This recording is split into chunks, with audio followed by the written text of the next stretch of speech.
Automatic star delta starter. Automatic star delta starter में भी जो है एक स्टार्ट करने का बटन होता है और दूसरा स्टॉप करने का बटन होता है। इसको हम खोल के इसके पार्ट्स के अध्ययन करते हैं। तो एक तो इसमें जो है पैनल को जब हम खोलते हैं तो इसके ढक्कन में हम इसके जो है सर्किट डायग्राम देख लेते हैं।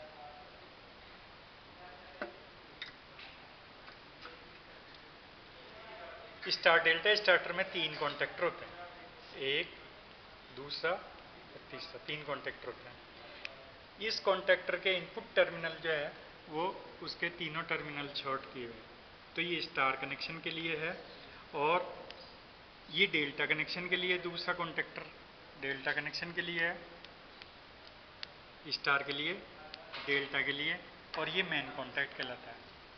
तो हमारी जो 3 फेज की सप्लाई आती है वो ओवरलोड रिले पर यहाँ आ जाती है। ओवरलोड रिले में स्टार्ट का बटन, स्टॉप का बटन और करंट एडजस्ट करने की व्यवस्था होती है। ओवरलोड से ये तीनों फेज जो है वो नीचे आ जाते हैं और फिर यहाँ से ये मूविंग कॉन्टैक्ट होता है। मूविंग कॉन्टैक्ट जो है एनवीसी जब लगती है तो मूविंग कॉन्टैक्ट जो है लग जाते हैं। तो इसमें 3 हमारे पास में कॉन्टैक्टर होते हैं। एक यहाँ पर टाइमर लगा हुआ रहता है। ये टाइमर जो है कुछ समय के बाद में हमारी मोटर कितनी देर में जो है स्पीड पकड़ लेती है या कितनी देर बाद में जो है वो फुल लोड पर आ जाती है, उसका हम एक बार अनुमान लगा के उसके अनुसार हम टाइमर सेट कर देते हैं ताकि मोटर स्टार से डेल्टा में चली जाए। तो जब हम इस स्टार्टर को स्टार्ट करते हैं तो एक पहली बार जब हम स्टार्ट करते हैं तो मेन कॉन्टैक्टर और स्टार का कॉन्टैक्टर लगता है।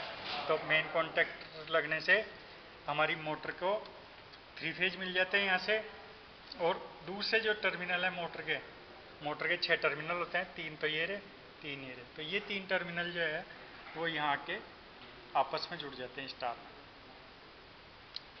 टाइमर अपना काम करना चालू कर देता है। उतने टाइम के बाद में ये स्टार वाला कॉन्टैक्टर तो बंद हो जाता है और उसके बाद में डेल्टा वाला कॉन्टैक्टर चालू हो जाता है। तो यहाँ से जो 3 फेज है वो यहाँ आ जाते हैं और इस तरह से मोटर के दूसरे टर्मिनलों को भी फेज मिलने लग जाता है। तो हमारी मोटर डेल्टा में कनेक्ट हो जाती है।